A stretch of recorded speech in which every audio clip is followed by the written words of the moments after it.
song, and I want you to guess what kind of child would really like this song. Tôi sẽ hát một cái bài hát và các bạn sẽ đoán xem là cái đứa trẻ tính khí nào sẽ thích cái bài hát này. Early in the morning when the father he stamps his feet around. Good morning, says Red Rooster, cock-a-doodle-doo. Good morning, says the farmer, we have work to do. Good morning, says the farmer, we have work to do. Do you want to translate?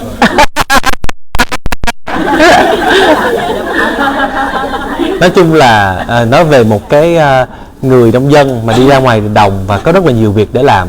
Và con gà gáy là những cái động tác khác rồi. Và người nông dân này chào tất cả mọi thứ nhưng mà cũng không quên rằng là mình có rất là nhiều việc để mình bắt tay vào làm liền. I'll do it again. Early in the morning when the farmer does his rounds, he starts the cold, cold ground. Good morning, says Red Rooster. Good morning, says the farmer, we have work to do. Good morning, says the farmer, we have work to do. Tính gì? Giỏi quá. Yes, okay. Well done. What about this one? Cái này nè. Okay. Great white, I'll tell you the name. Great white egret stands alone, gazing out from his quiet home.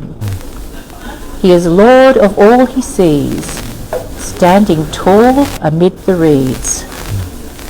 Là có một con đại bàng đó là con đại bàng màu xám rất là to đang đậu ở trên cái vách đá của mình nhìn cái ánh mắt thấu khắp tất cả mọi thứ xung quanh. Rồi con đại bàng này cảm thấy là mình đứng ở trên tất cả và mình thấy được tất cả mọi thứ bao quát trong cái tầm nhìn của mình. Is he sad to be alone? Not at all. He loves his home. Và cái nơi đơn độc đó đại bàng không bao giờ cảm thấy buồn bã khi mà mình sống một mình ở trên đó. Đại bàng thích cái cảm giác như vậy. Yeah.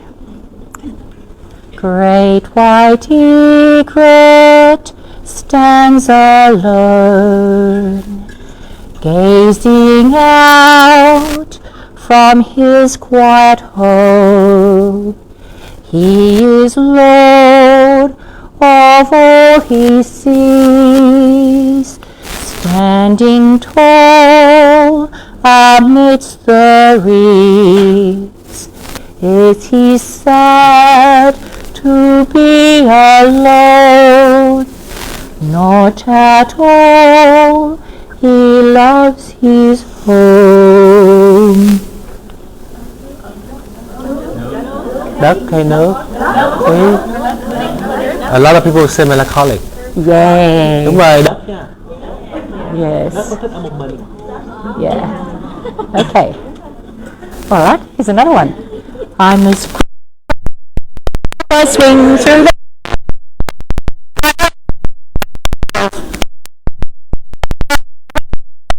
and win any race, for I set tail in the air. I can go anywhere. I can always take care of my. I'm so happy and free. I'm so pleased to be me. There's no myself. Yeah. That was a story about a little monkey who was so pleased. Con khỉ rất là vui vẻ và ca hát, và con khỉ đó không có một ước muốn gì khác ngoài cái việc là chính là mình, được là chính mình. You'll never guess the last one. Rồi, cuối cùng rất là khó người đó. Okay. Moonlight with the soft dark eyes, peaceful, tranquil, warm and wise, dreaming of the starry skies.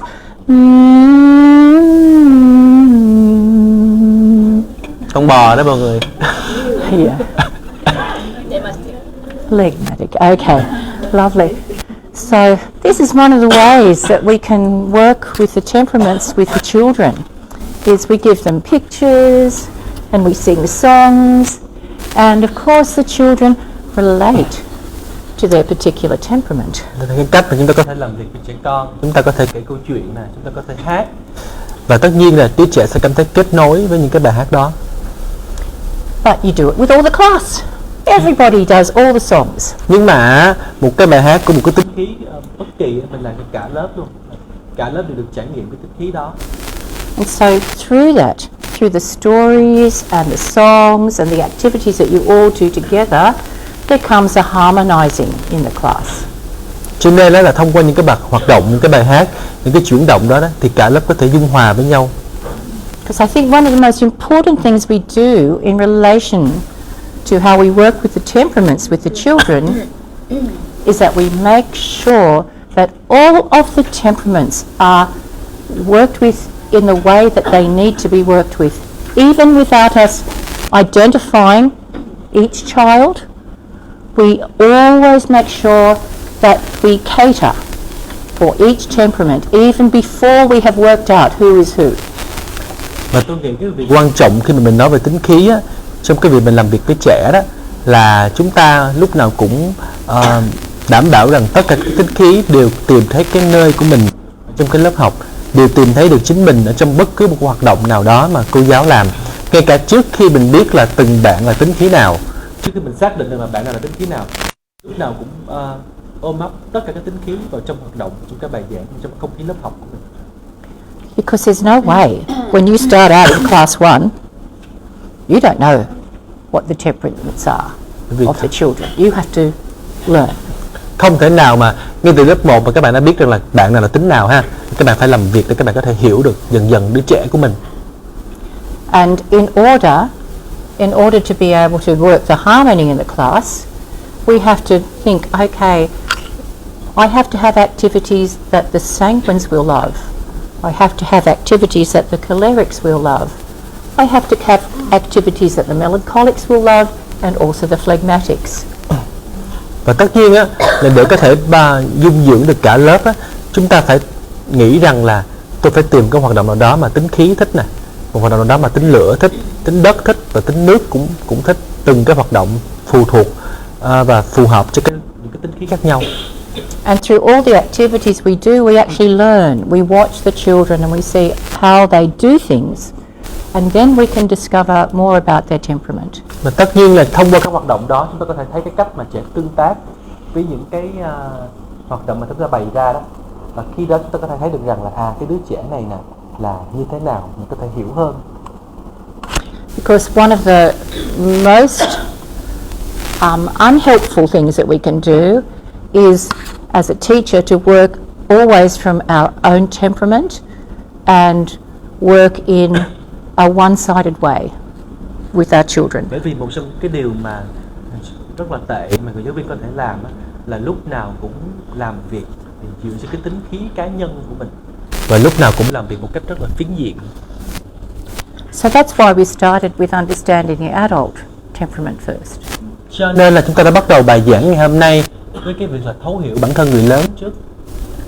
So the teacher has to know who they are, how they operate, and then once they recognize that, they can go, okay, if I just keep always having the same rhythm every day and not bringing imagination and variety into what I do, the sanguine children, I'll lose them. Yep, they will not be with me. Bởi vì nếu mà cái người giáo viên mà nói rằng là giờ người giáo viên phải hiểu trước về mình, hiểu về mình là ai, cái cách mình cư xử, cái thói quen thông thường của mình là như thế nào á, để mình có thể hiểu được rằng là nếu như tôi trong lớp mà ngày nào tôi cũng làm như vậy, cứ lặp đi lặp lại một cách yên ả như vậy á, và không có mang những cái hoạt động mang cái tưởng tượng và cái sự hào hứng, cái niềm đam mê vào trong các hoạt động dạy của học của tôi á, thì tất cả những đứa trẻ sinh khí nó sẽ không có còn trong lớp nữa, tôi sẽ mất cái đứa trẻ đó. I learnt this the hard way. Tôi đã học cái bài học này một cách rất là đau đớn. And if we don't have a picture of what's going to happen the day after and the day after and the day after, that gives a kind of an indication of what's happening in the future and where we're heading, then the choleric children won't be happy with us. Và nếu như mà cái hoạt động trong lớp của chúng ta mà nó không có cái thứ tự lớp lan, không có cái đường hướng trong tương lai, không có một cái mục tiêu rằng là bây giờ ngày hôm sau chúng ta làm cái này, cái kia rồi kết cái góc bài học này sẽ có cái hoạt động gì cuối cùng, nó không có một cái trình tự như vậy, từng tiến trình như vậy, thì những cái đứa trẻ tính lửa nó sẽ không có vui. This was something that I had to really learn because as a phlegmatic teacher I had to become more choleric and in my approach to things. Đây là cái điều mà tôi là người giáo viên với tư cách là giáo viên tính nước á, tôi phải học, bởi vì là cái việc của tôi nó cứ đều đặn như vậy, và tôi phải biết cái phần đối nghịch với tôi chính là tính lửa. Of course, not too far ahead. You can't make promises that you can't keep. That's also not good. But you have to give the children, now after we've done this, then this will happen, and this will happen, and this will happen. And the cholerics will go, yes, bring it on. Mà tất nhiên là chúng ta không có hứa quá xa, hứa một cái điều gì đó mà chúng ta không có làm được, không có chắc chắn về tương lai, thì điều đó không có tốt. Nhưng mà ý mình nói rằng đó là mình nói rằng là sau cái hoạt động này sẽ tới cái nào mình liệt kê ra như vậy. Cái thứ mình đang trong đầu của mình đang được hình dung ra như vậy, thì trẻ tính lửa nó rất là thích đó, mình rất là hào hứng, nó là bây giờ mình sắn tay mình làm thôi. But if you start a lesson and you're not really sure where it's going to go, but you just got to keep finding out, the clerics are going to feel, I don't want to just be in this sort of wishy-washy, not sure place. I want to know where I'm going. Và nếu như mà các bạn bắt đầu cái block bài học của mình hay là dạy trong lớp á, mà các bạn cứ từ từ để có thể tìm ra được thực sự bạn đang làm cái gì á, và cái mục tiêu trong cái block bài học của bạn là cái gì á, thì tính lửa nó sẽ không có thích như vậy, và nó sẽ cảm giác rằng là con không có muốn ở trong cái bầu không khí mình cứ trôi mà không biết trôi về đâu. But similarly, we have to have all the others. So, like the sanguine children, you won't be able to interest them unless you give lots and lots of imaginations to them, and you have a very enthusiastic and loving quality in what you do. Tất nhiên là mỗi một cái tính khí nó cần cái phẩm chất khác nhau. Ví dụ như đứa trẻ mà tính không khí á, thì các bạn, nếu mà các bạn không có cái yếu tố của cái sự tưởng tượng, những câu chuyện, những cái niềm hào hứng, cái niềm niềm tin á, cái sự tích cực và lạc quan trong từng cái mà các bạn đem trong lớp á, thì tính khí nó không có thích như vậy. Because this is the process that they love. They love to be in a world of imagination and of movement and of sensory interest. Bởi vì đó là cái thế giới mà sẽ tính khí nó sống trong như vậy, sống trong cái thế giới của sự tưởng tượng, của rất là nhiều những cái hình ảnh, của cái sự cảm nhận và giác quan của mình. And similarly, the melancholics, you'll lose them if you don't have this real depth of soul in what you're presenting to the children. Và tương tự như vậy á, trẻ tính đất á, các bạn ấy sẽ bị trôi luôn nếu như mà bạn không có cái sự sâu sắc trong cái nội dung mà các bạn đang trình bày trước lớp. So being sort of sketchy and superficial about, for instance, if you're bringing to life some pictures from history, you have to go into deep details of the personalities involved, particularly we're talking about the upper classes. Yeah? There we bring real depth and a sense of what it is for the human being to suffer and overcome. So they will want that. If you just tell the story too simply and superficially, the melancholic thinks this is not really something that I can feel within me. Nếu mà các bạn cứ kể một câu chuyện nào đó với một cái thái độ là chấp vá và hời hợt, các bạn không có đi sâu vào cái chi tiết, không có đi sâu vào cái ngữ cảnh lúc đó. Ví dụ như là các bạn dạy bài học về lịch sử chẳng hạn, đối với lớp lớn thì các bạn ấy học về một con người nào đó, một cái nhân vật lịch sử nào đó, bạn đi sâu vào cái tính cách nhân vật đó, cái hoàn cảnh lớn lên, rồi cái gì trong cái tâm trí của cái người đó khi người ta ra cái quyết định như vậy, để mà người ta tạo nên cái dòng lịch sử như vậy. Nếu mà các bạn không làm như vậy mà các bạn cứ kể một câu chuyện một cách hời hợt á, thì trẻ tính đất á, sẽ không có cảm thấy được, đó là con không có cảm giác được cái gì từ câu chuyện mà cô kể. So I'm just indicating a quite interesting, how shall I say, chart here about what the dominant bodies are in the children as opposed to the adult. Bây giờ là tôi đang để một cái đồ hình mà ở đây á, có những cái tính khí khác nhau và cái phần trội hơn của những tính khí này so với đây là ngữ cảnh là trẻ em mọi người. And this will help us, I hope, get a stronger feeling for how it's really quite a subtle observation that we make when we look at children. I have never found it easy to identify every single temperament in my class. Và tôi nghĩ rằng á, cái công cụ mà tôi trao cho các bạn á, là một công cụ có thể giúp ích và nó hữu ích, nhưng nó không phải là tuyệt đối. Bởi vì ngay chính bản thân của tôi lúc nào cũng cảm thấy rất là khó khăn để có thể xác định được tính khí chính xác của từng bạn ở trong lớp. And that's okay. The most important thing is that we are honest, truthful, and we have this feeling of openness that we keep observing and watching. We don't go, I need to know every single child, otherwise I'm not a successful teacher. Nhưng mà cái điều mà chúng ta không biết được hết, tất cả mọi thứ nó cũng không có sao hết.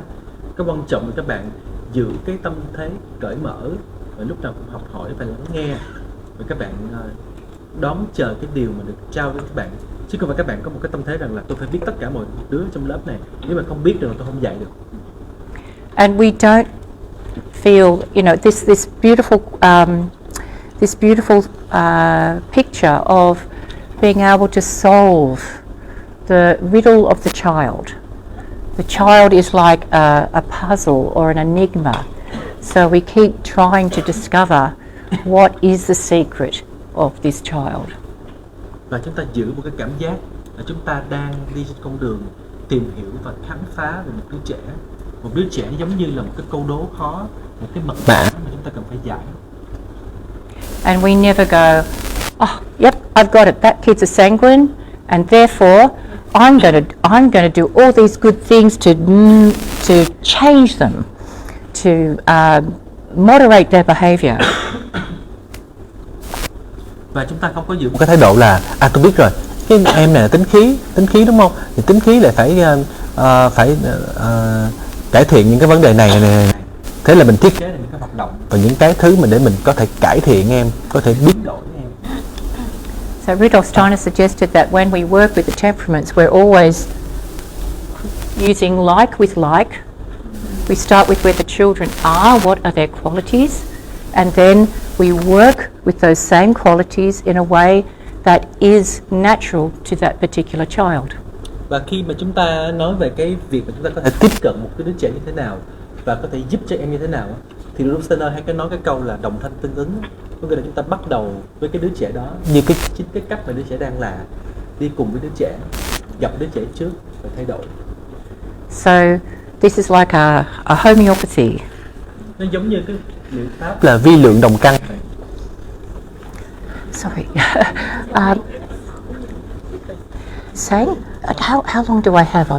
I'm just thinking. Cô có mấy giờ vậy? Yeah. 12 giờ. When do we finish? 12? 12. Yeah. Oh, good. 12. Yeah, okay, great. Sao? Okay, just... Yeah, terrific. No, they don't know what is this one. Homeopathy? They don't know. A lot of people don't know. Oh, okay. Do you Biết đồng know? thanh tương ứng không? Biết vi lượng đồng căn không? Không. No, they don't know. Do you know? I know. You tell them. Short. Yes. Vi lượng đồng căn có nghĩa là vi lượng là ít, lượng là cái chất, đồng căn là cùng một cái nguyên nhân. Là khi mà bạn bị bệnh, ví dụ như một cái ví dụ đơn giản là khi mà bị bệnh sổ mũi thì có phải là cái căn của bạn là sổ mũi không? Thì có một cái loại thực vật mà nó cũng gây cái sự ắc xì về sổ mũi, đó chính là củ hành, đúng không? Mà ông bà mình hay nói rằng là khi mà bị cảm ắc xì sổ mũi là thường là xông củ hành và là ăn cháo hành. Đó là chính là vi lượng đồng căn, là lấy độc trị độc, lấy cái độc ở một cái hàm lượng rất là nhỏ để trị chính cái triệu chứng đó, gọi là vi lượng đồng căn. Okay. So, treating like with like. Yeah. Dĩ độc trị độc á. It's the same. Treating the same with the same. Homeo có nghĩa là đồng căn. Yeah. So yeah, the worst thing that we do is we look at a child and we go, oh, that child is, you know, too choleric. They need to calm down. This child really needs to calm down. I will do things that make this child calm down. Ví dụ như đó là mình nói là cái bạn này tính lửa nè, tính lửa là nó nhoi quá, nó rất là quyết liệt quá, mình cần phải cho bạn ấy bình tĩnh lại. And this is not really where we meet them. We have to give that child really a clear way in which they can express their true character. Nhưng mà đó là không phải cái cách để chúng ta có thể làm được ha. Cái cách chúng ta làm là chúng ta cho một cái sự rõ ràng và quyết đoán để cho trẻ có thể bày tỏ được chính cái bản thân của đứa trẻ là ai. The problems that we'll have with a choleric child are usually because they're frustrated. Cái vấn đề mà chúng ta thường đối diện với những bạn mà tính lửa đó là các bạn ấy hay dễ nổi nóng lên. And I must say, I have noticed that there particularly are a lot of choleric boys have a lot of difficulties because they're not being given clear directions, often by lack of a strong male role model. Tôi để ý là có nhiều mấy bạn trẻ mà nam á, mà tính lửa mà rất là vật lộn trong cái đời sống của mình, bởi vì các bạn ấy thiếu cái sự rõ ràng và quyết đoán của một hình mẫu từ một người nam, thiếu hình mẫu người nam. I have so many examples. I remember one boy, really strong choleric boy, but he was always confused about what to do because of his father, who was a drummer, a musician, always smoking dope. Tôi có rất là nhiều ví dụ là tôi biết một cậu bé, và cái cậu bé này rất là vật lộn với cái tính lửa của mình, bởi vì cha của cậu bé là một người nghệ sĩ, và người nghệ sĩ này là vừa là nhạc sĩ mà vừa là kịch sĩ nữa, mà còn là hay hút thuốc nữa, tức là hay tận hưởng cảm giác đó. And so the father, he did not have a strong, clear presence. Cái người cha đó không có một cái sự hiện diện một cách rõ ràng và vững chắc cho đứa con. I think because of the effects of the drug, his will was not well directed, and he would always change his mind. Oh, we'll do that. We'll go and do that. And then, oh, not today. Let's do something else. So he was very unclear. Và dưới cái tác dụng của nghiện ngập á, thì cái người cha này cũng rất là không có còn cái ý chí quyết đoán nữa. Thế là khi mà thì nó làm cái này, nói ra cái đã là cuối cùng đó là hôm nay mệt quá không làm nữa, đổi kế hoạch. And it was difficult for this boy, but I always tried to give him very clear tasks, and particularly very clear practical tasks, and he was very happy. Nhưng mà bởi vì như vậy cho nên là đứa con nó cảm thấy rất là khó, thì đó cũng là học trò của tôi luôn. Thì trong lớp tôi lúc nào cũng cho bạn ấy những cái tác vụ, những cái công việc mà rất là rõ ràng và cụ thể và rất là thực tế, và bạn ấy rất là thích. And he always completed whatever was given to him, provided it was very clear what he had to do. Và cái bạn này sẽ hoàn thành được tất cả những cái gì mà tôi giao, nếu như tôi giao một cách rõ ràng. It was much harder for him to do things like write about some imagination or what he felt about a book or something like that. Then it was very confusing for him. He was in a very uncertain place. Ví dụ như là bạn ấy sẽ gặp khó khăn rất là nhiều khi mà tôi giao đề văn cho bạn viết về cảm nhận một cái gì đó hay là tưởng tượng một cái gì đó, là đối với bạn rất là khó, tại vì bị rơi vào một cái vùng nó không có chắc chắn. That's more a task that a melancholic child would excel at, talking about what they felt and what they thought about something.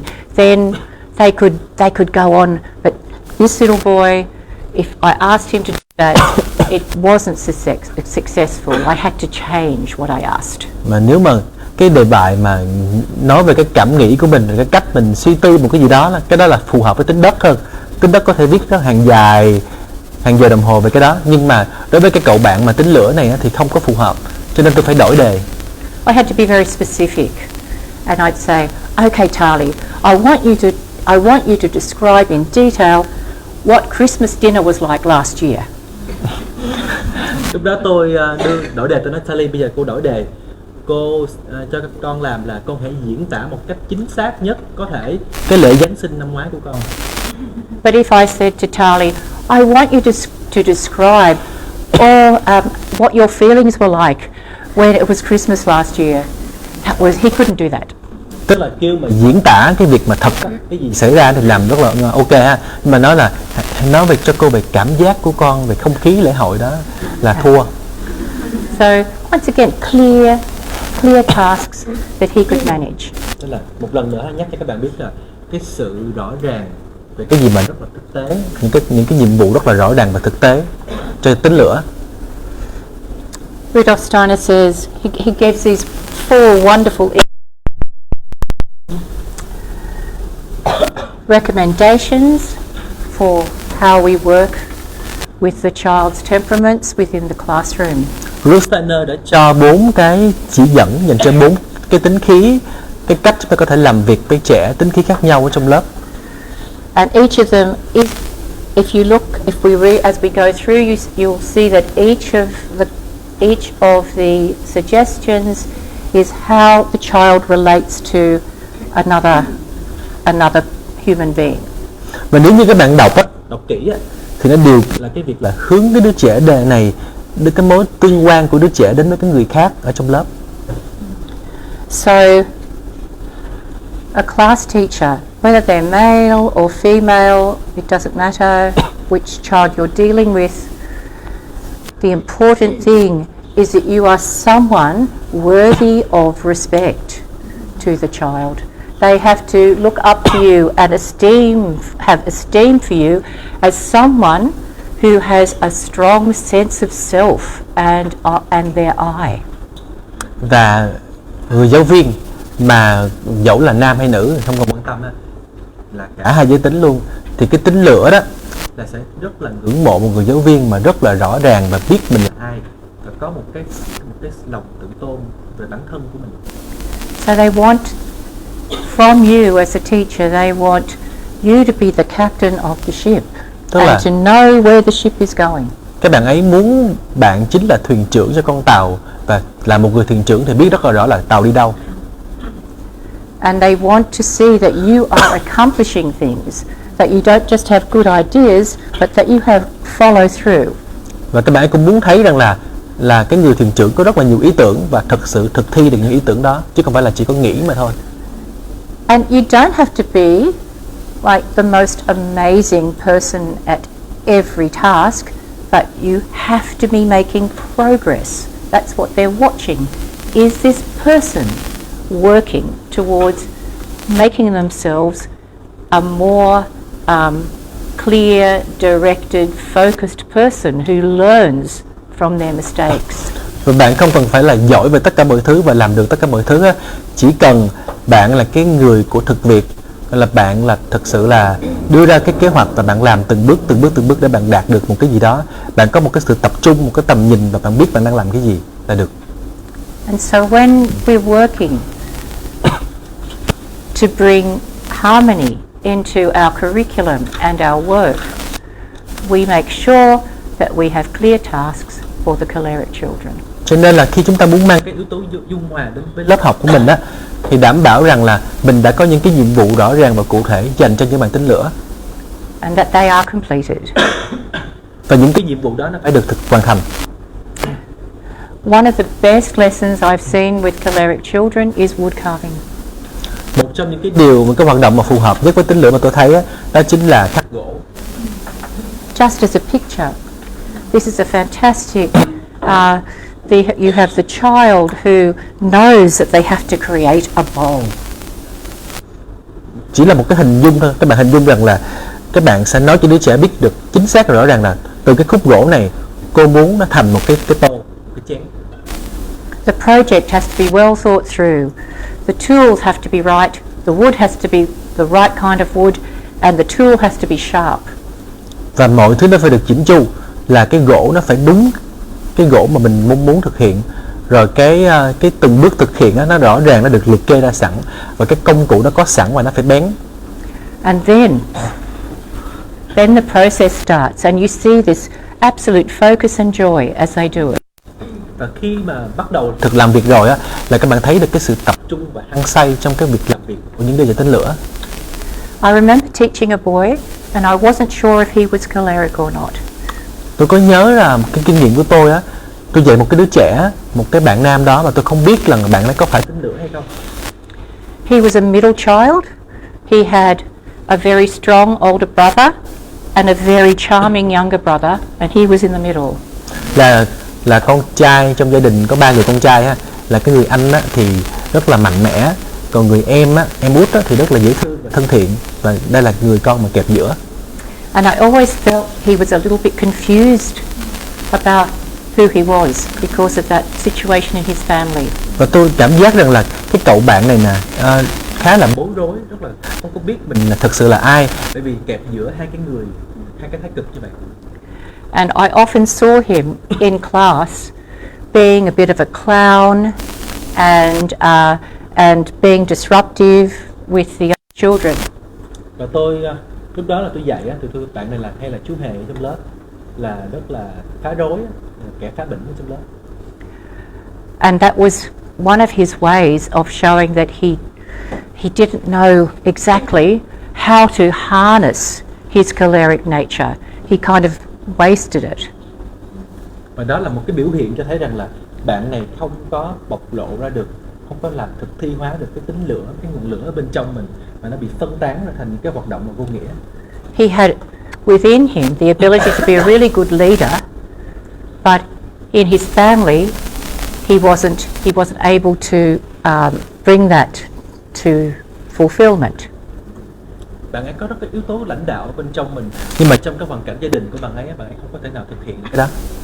And so he would manifest this desire to be a leader by causing the other kids to do silly things that he had the idea for. Cho nên là bạn ấy thực thi cái việc mà lãnh đạo người khác bằng cách là bày rất là nhiều những cái trò nghịch mà xuống người khác làm theo. Yeah.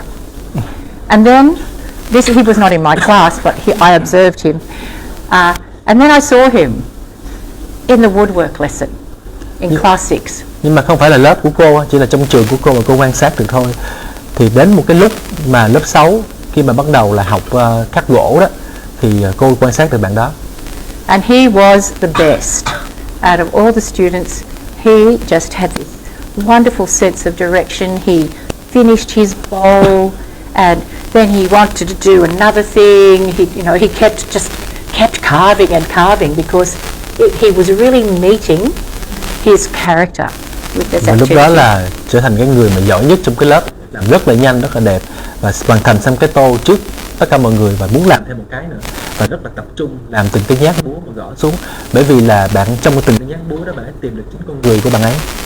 And all the children were going, "Oh, Liam, you could do this so well. You're the best carver, and show me how you did that. I can't do it like that." So he had a real opportunity to be a leader because of his strength. Những bạn khác là Liam, là bạn làm cái khắc gỗ này quá giỏi luôn, bạn làm nhanh nhất lớp mà đẹp nhất lớp, này mà có thể chỉ cho tôi làm như thế nào không? Và đó là một cái cơ hội để bạn ấy có thể thể hiện rằng là mình là một người lãnh đạo và giúp người khác. Another great thing about doing wood carving with cholerics is that they also learn the consequences of being too choleric. Một trong những cái điều mà cái khắc gỗ nó phù hợp với tính lửa đó là các bạn ấy cũng học được rằng nếu như mình quá trớn trong cái tính khí của mình thì nó sẽ ra thế nào. So they go, oh, good. Tức là đục một cái rất là mạnh, nó lủng một lỗ luôn, là hư luôn gỗ đó luôn. This is a really good way for them to experience the effects of their character and to try and modify it. Cho nên là đó là một cái dịp để bạn có thể tìm hiểu được chính mình và dung hòa được hai yếu tố ở trong người mình. Yeah. They learn it. They learn it themselves. You don't have to say anything. Yeah. Tự học thôi, không cần phải dạy gì hết. Thông qua hành động là học được rồi. Can we switch the side? Oh, sure. Okay, so we can see here that this choleric, with their strong sense of who they are, they look at their teacher or their role models, and then they follow. They follow and they find a way in which they can look up to another personality that is not them. So instead of being consumed with what they want, they follow, we lead them out of this sort of egotism into something more how shall I say, more moral. Và tính lửa đó, cái liều pháp mà cho các bạn ấy là hướng các bạn ấy ra bên ngoài khỏi cái tính vị kỷ của mình. Tại vì tính lửa biết rất là rõ bản thân mình như thế nào và mình muốn cái gì, nhưng mà bạn ấy cần phải được đối diện và cần được ngắm nhìn một cái hình mẫu mà cho bạn ấy đáng được noi theo, và bạn ấy học hỏi từ cái hình mẫu đó. Cho nên là mình mang bạn ấy ra khỏi cái việc là chỉ có tập trung khăng khăng về mình và nhìn ra bên ngoài. Similarly, if we look at the melancholic child, so a melancholic, they can be really hard to deal with. Tính đất là rất là khó để có thể chịu được. Because once they get locked into their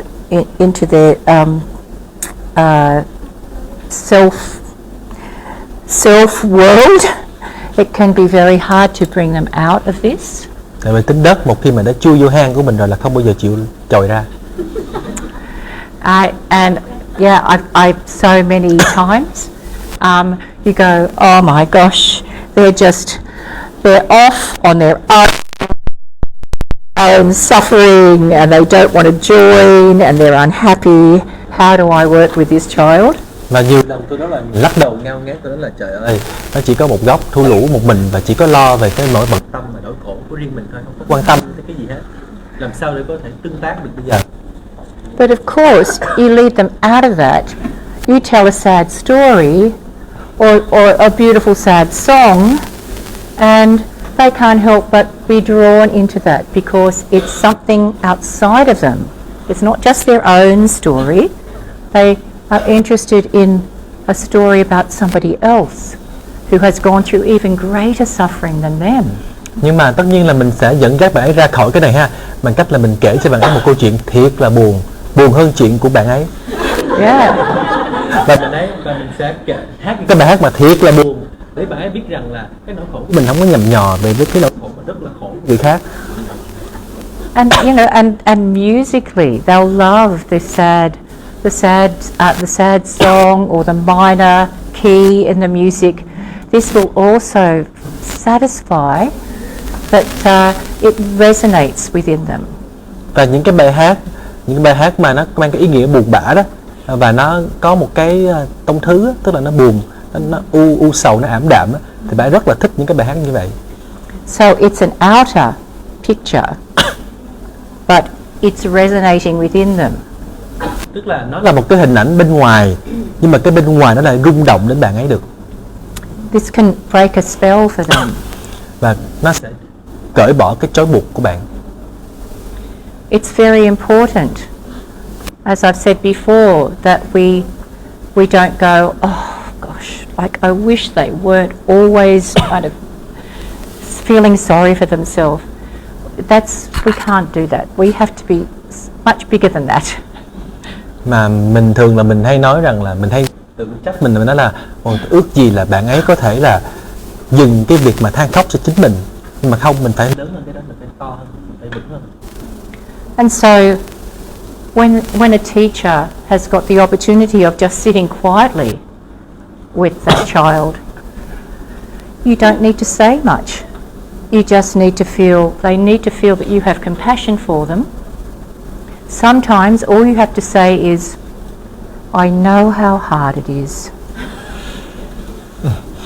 Mà thường là người giáo viên mà có cái cơ hội để mà ngồi riêng với mình trên đất á, thì các bạn không bao giờ phải nói nhiều đâu. Các bạn ấy chỉ cần cảm nhận được rằng là mình rất là thương và mình trắc ẩn với bạn ấy, và nhiều khi bạn chỉ cần nói là đau lắm đúng không, mệt lắm đúng không. I remember this so vividly. There was a boy who was going through a lot. His parents were having conflict, and another teacher had told me about this.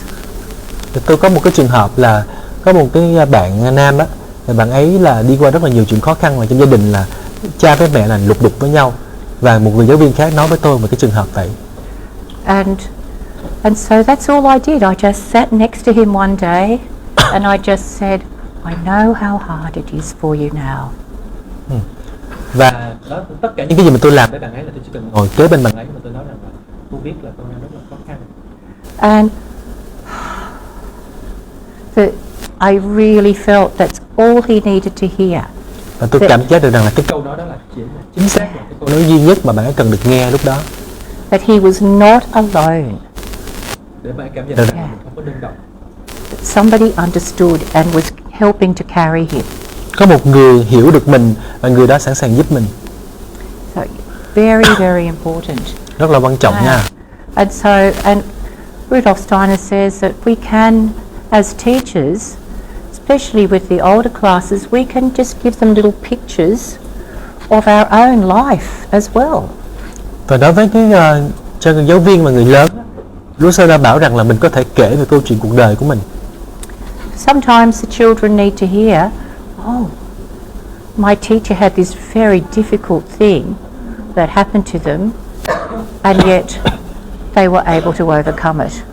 So they need to hear little stories like that sometimes. Đôi lúc đó, trẻ được nghe rằng là chính người giáo viên á, chính thầy cô của mình nó cũng có những cái thuận lợi khó khăn, những cái sự vật lộn của riêng thầy cô mình, nhưng mà thầy cô mình đã vượt qua được, đã chuyển hóa được nó rồi.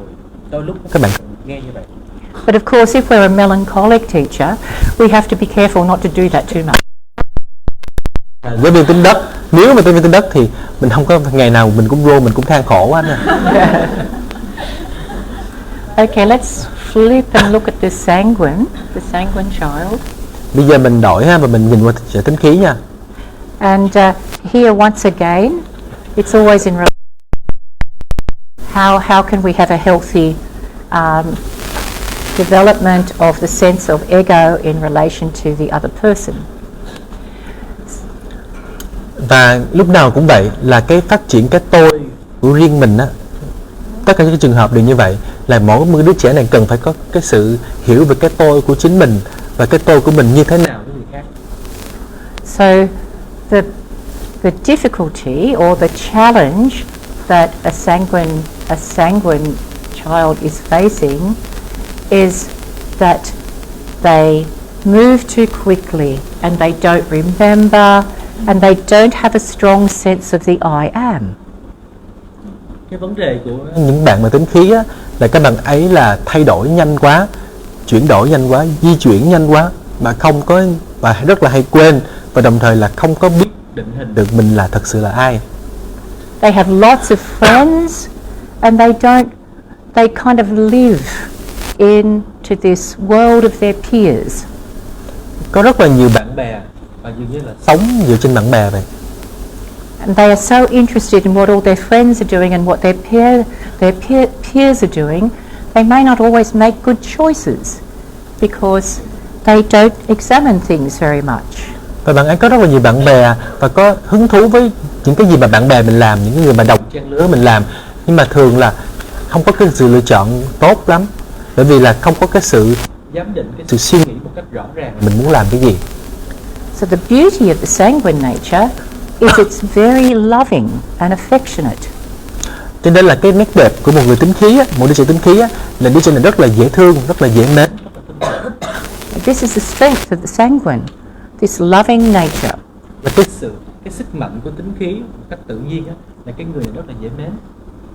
But in loving others too much, we also have the danger of not having a secure sense of who we are. Nhưng mà nếu mà bạn quá là lịch thiệp và quá là bao đồng với những người khác, là bạn không thực sự định hình được mình là ai. And I could say really this is where the benefit in Steiner education of the class teacher period that goes from however long, 1 to 8, 1 to 7, 1 to 6, however long, but a long period of time is so helpful for the sanguine temperament. Và tôi nói rằng đây là một cái minh chứng cho cái việc lợi ích trong ví dụ vô đó là một người giáo viên đi cùng với trẻ một thời gian rất là lâu, tùy là một tới 6, một tới 7, một tới 8, nhưng một cái thời gian lâu như vậy nó rất là có ích cho bạn tính khí. To have that loving authority in the teacher that stays with them for a long period of time is really a great medicine for the sanguine child. Và nếu như mà chúng ta có thể giữ được cái niềm sự kính trọng và cái uy quyền của người giáo viên đứng lớp với cái đứa trẻ tính khí đó mà giữ được hết trong một thời gian đó, thì đó là một cái gì rất là chữa lành cho bạn. So as a teacher, you love that child and you allow them to bond with you. You have a strong bond with that child. Và nếu mà bạn là một người giáo viên thì bạn yêu thương đứa trẻ đó và bạn tạo một cái sự gắn kết. And that loving bond helps them to have a deeper relationship to understanding who they are. Và cái sự gắn kết này nó sẽ cho đứa trẻ cảm nhận sâu sắc hơn là chính bản thân mình là ai. My teacher loves and understands me deeply. I sense who I am through my bond with my teacher. Cô của tôi thương tôi và yêu tôi một cách rất là sâu sắc. Nhờ cái tình thương đó, nhờ cái sự gắn kết đó mà tôi cảm nhận được rằng tôi là ai. And as I mentioned earlier, my sphere of working is basically I work with the class teacher period, and that's my experience mostly. So for this period from 7 to 14 of the class teacher period, this is when all the children, as I mentioned, have got a certain sanguine quality. Kinh nghiệm của tôi mà nhiều nhất là tôi đứng lớp từ 7 tuổi cho đến 14 tuổi, từ lớp 1 đến lớp 8. Đó là kinh nghiệm nhiều nhất của tôi. Thì như tôi nói với các bạn là trẻ con trong cái độ tuổi này là hầu hết đều có một cái biểu hiện tính khí. The sanguine child has a dominant. Cái đứa trẻ tính khí thì có cái phần về cơ thể dĩ thái, cơ thể sức sống nó trội. In the class teacher period, the child is developing their free etheric body. I'm sorry. During the class teacher period, the child is developing their free etheric body. Tại vì là trong cái thời điểm mà từ 7 tới 14 là cái giai đoạn mà một đứa trẻ đang phát triển và làm tự do cái thể sức sống của chính bản thân mình. So every child that we teach in this period, we always talk about loving authority and the bond. This is absolutely so helpful. Cho nên là đây là không phải cái điều mà dành cho chỉ có trẻ tính khí thôi, mà dành cho tất cả các trẻ ở trong độ tuổi từ 7 tới 14 tuổi, là chúng ta yêu thương và có một cái sự gắn kết với đứa trẻ. Life doesn't always ensure that this happens. There are so many situations where a class teacher cannot stay with their class for the full period. This happens in life. Nhưng mà trong cuộc đời này thì mình ai biết trước cái việc gì sẽ diễn ra, cho nên là một người giáo viên đứng lớp là có rất là nhiều những cái nguyên nhân khiến cho thầy cô đó không có cùng dạy cái lớp đó nữa, không có dạy một cách dài lâu nữa.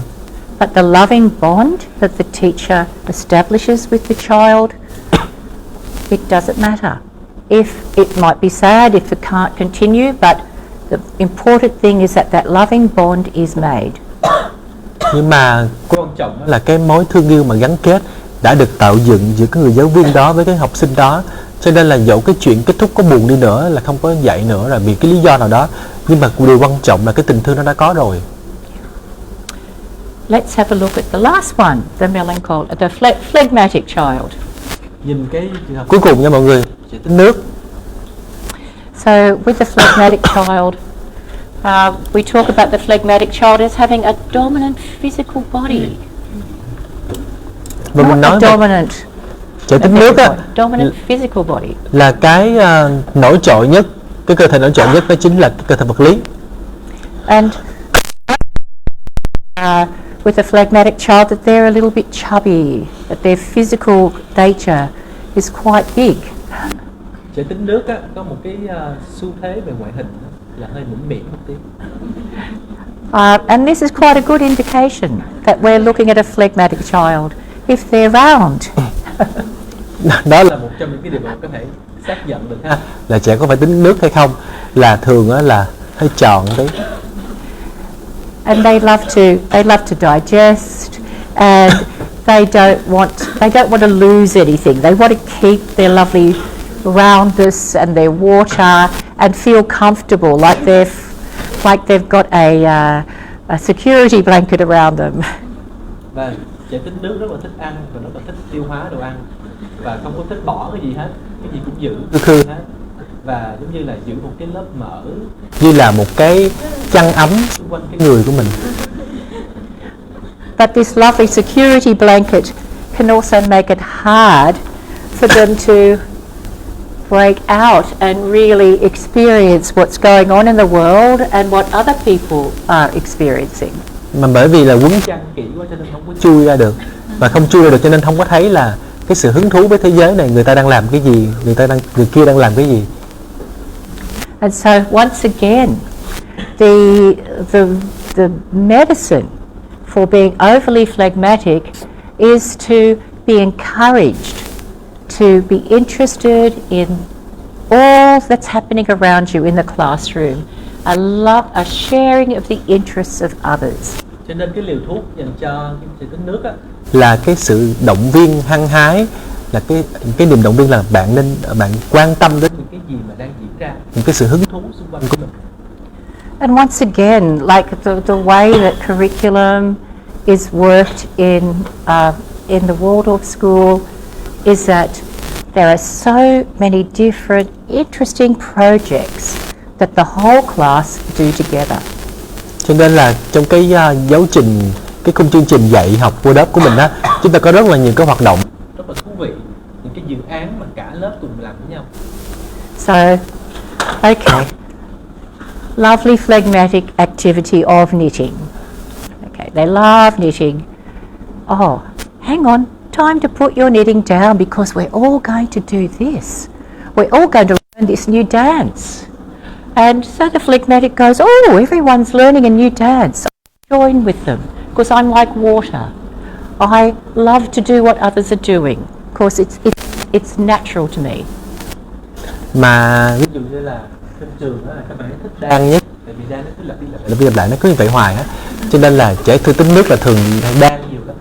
Và nhưng mà quan trọng nhất là hết cái giờ đan mình nói rằng là bây giờ mình không có đan nữa, mà cả lớp của mình sẽ ra ngoài kia và học một cái điệu nhảy, và khi các bạn ấy nghe là cả lớp làm thì bạn ấy sẽ làm theo, tại vì là bạn ấy thích được xung quanh tất cả mọi người và thích được hòa vào trong đó, tại mình là nước mà. Yeah, oh look, the teacher's got this really interesting thing. We're going to learn to make a shop and everyone's going to do it together. We're going to make the food and then we're going to sell it and then we're going to work out the maths. Oh, I want to do that too because this is really interesting and everyone's doing it together.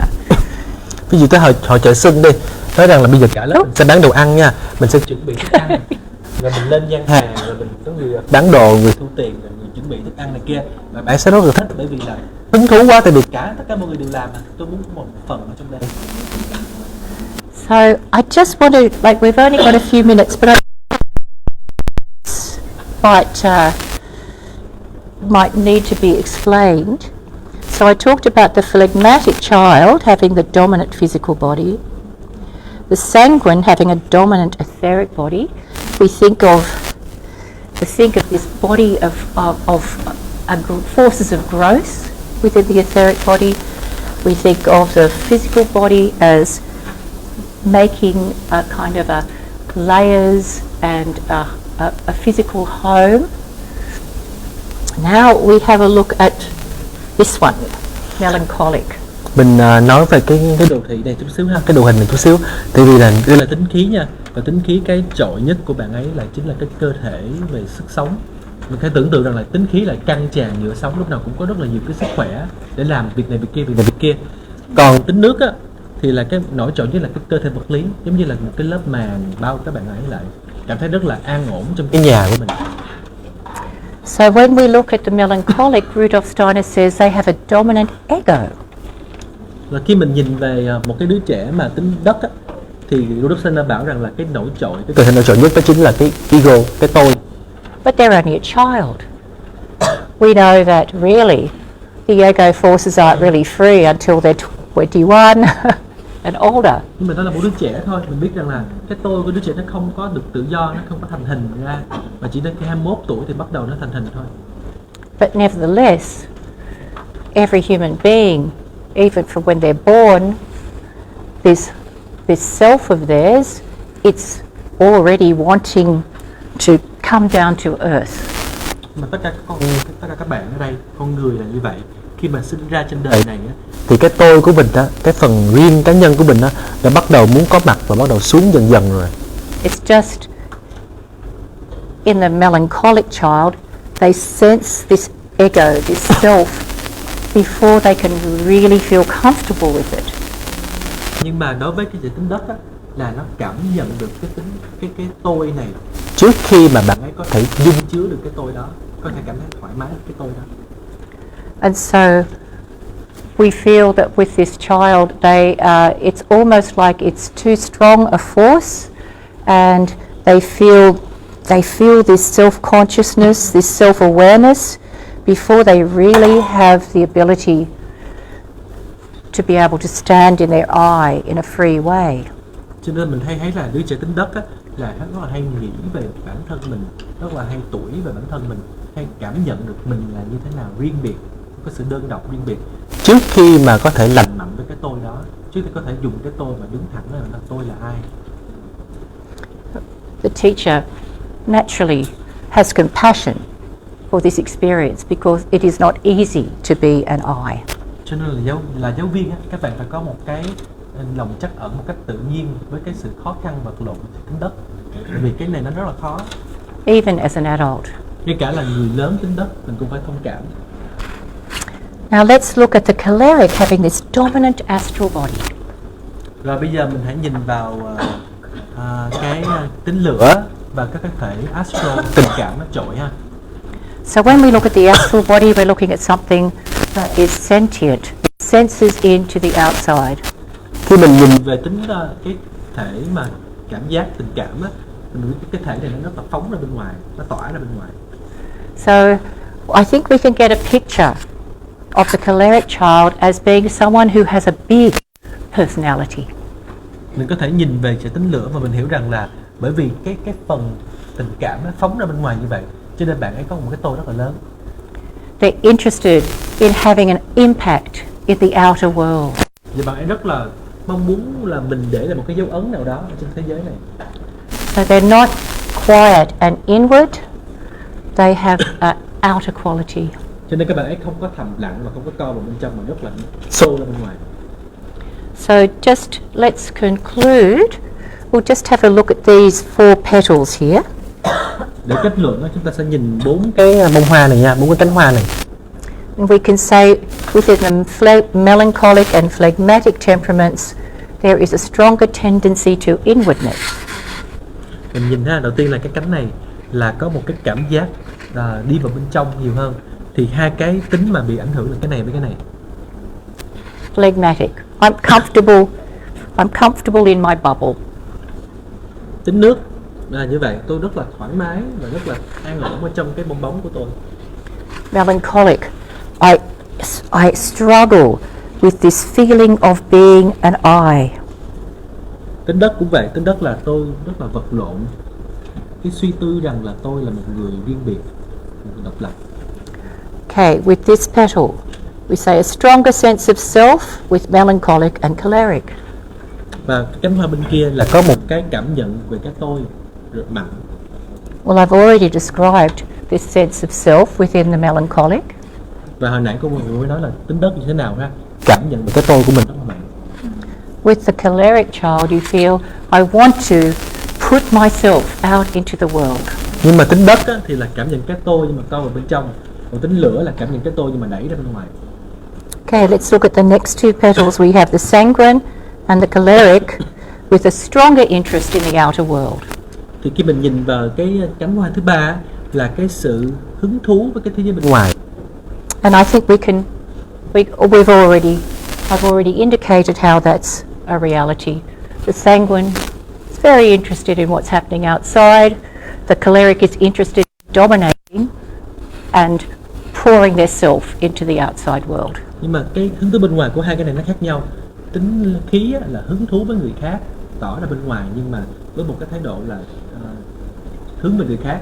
Còn tính lửa là hứng thú bên ngoài để mà show cái bên của mình ra bên ngoài. With this last petal, stronger sympathy for the other. Cái cảm giác cuối cùng á, là cái sự thấu cảm cho người khác. Tương tự như vậy, nãy đó là tính lửa thì ra bên ngoài nhưng mà không có, mà biết chỉ có mình thôi. Còn tính khí là ra bên ngoài nhưng mà biết người khác. In the sanguine and phlegmatic. Trong tính nước và tính khí.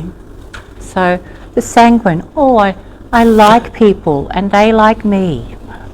Tính khí cũng vậy. Tính khí là tôi rất là thích tất cả mọi người và mọi người thích tôi. And with the phlegmatic, I want to get on with people. I'm interested in what everyone's doing because I feel like I'm water and I join with whatever they're doing and I become part of it.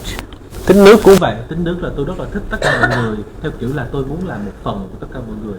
Tôi muốn mọi người làm cái gì thì tôi làm như vậy, vì tôi là một cái tập thể và tôi hòa hợp với mọi người. Is this, do we have to finish? Yep. Pardon? It's time. It's time. Sorry that we finish now, but we will have a lot of question time at the end, so I can talk more. I've got indications of how we can work with drawing and form drawing with the different temperaments, and I can bring something like that then, but I think we have to have a break now for our lunch. Cái chủ đề này sẽ được khép lại trong buổi sáng ngày hôm nay, buổi chiều là chủ đề khác. Nhưng các bạn đừng lo ha, là mình có giờ hỏi đáp. Thì tôi cũng rất là muốn chỉ dạy cho các bạn một số các bài tập, những các hoạt động mà tôi có thể làm trong lớp. Ví dụ như là vẽ form drawing cho từng cái tính khí.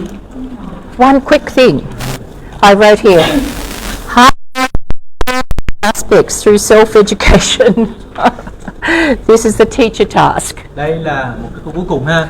Nhiệm vụ của người giáo viên là dung hòa cả 4 cái phẩm chất ở bên trong một con người thông qua giáo dục. So there's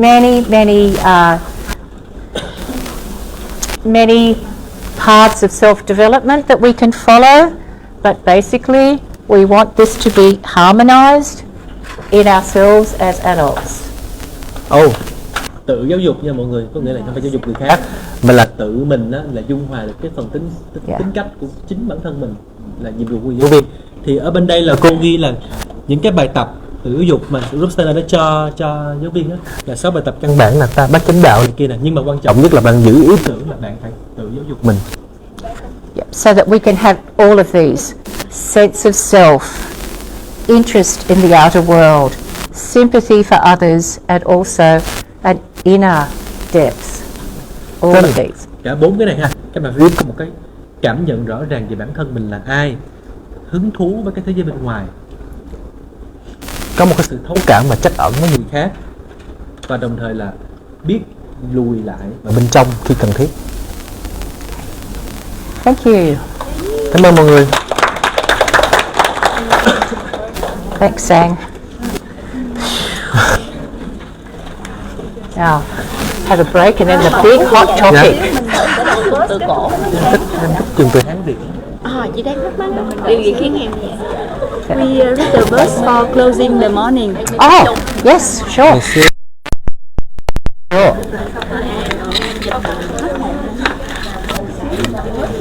This. I forgot. Dạ.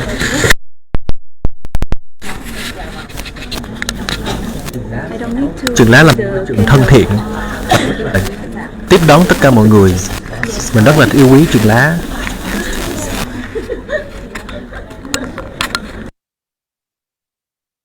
Kết thúc ngay. Sau đó thì buổi là mình sẽ bắt đầu phiên buổi chiều, mọi người kể giùm cô Phương để cho mình kết.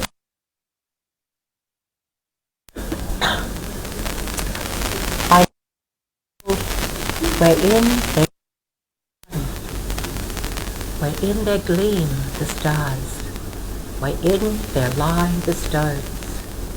The plants, they live and grow, the beasts, they feel and live, and we to spirit give a dwelling in our soul. I look into the soul that lives within my being. God's Spirit lives and breathes and soul, worldwide space, in depth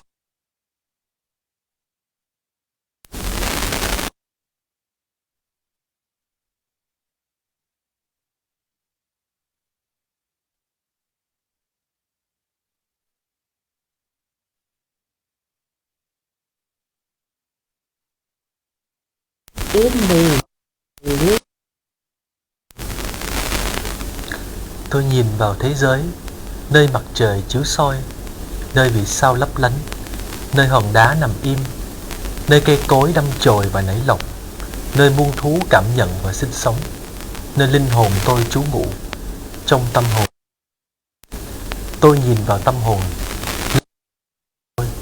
do tinh thần thiêng liêng đang dệt, trong ánh nắng và trong ánh sáng của tâm hồn, trong khoảng không bao la của thế giới, trong linh hồn sâu thẳm, hướng về người hỡi đấng tạo hóa. Tôi luôn tự hỏi mình, làm sao để các sức mạnh và ơn phước trong tôi, khi tôi làm việc và học tập, có thể trú ngụ và lớn lên từng ngày.